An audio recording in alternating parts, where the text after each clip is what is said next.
morning mga Katons Vlog.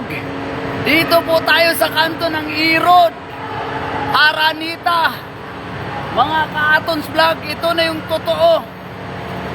Na shout out dyan sa lahat ng mga namumuno dyan sa ating bayan. Sinasabi ni mo, Marcos. Ito yung sinasabi ni mahal nating presidente, yung inayos niya yung daan. Ito po yung kalalabasan mga Katons Vlog. Kung mapapansin nyo, susunduin ko lang yung pamangkin ko na nag-aaral sa Trinity. Pero kailangan talaga nating lusubin tong baha na to. O, ito yon.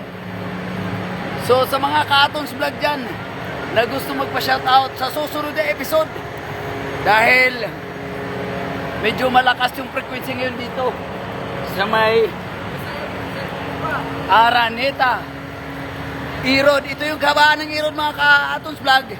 Yun naman yung kanto na yun. Sabi ni Presidente, baby. Yes! So, sa lahat ng mga Katons Vlog dyan na makakapanood nito, oh, ito yung mga rescuer natin ng Barangay Tatalon.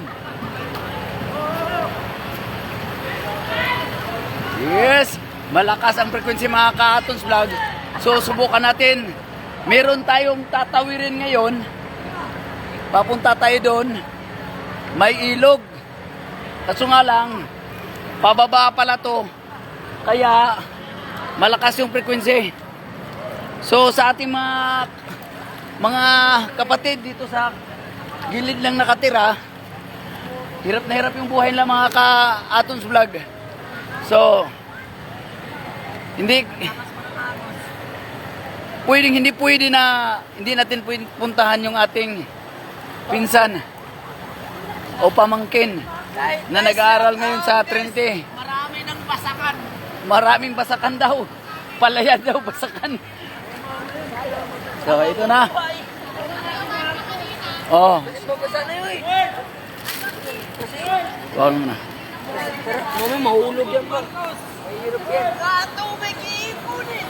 Ipunin daw yung tubig. Libo-libong lupa ang kabatubigan.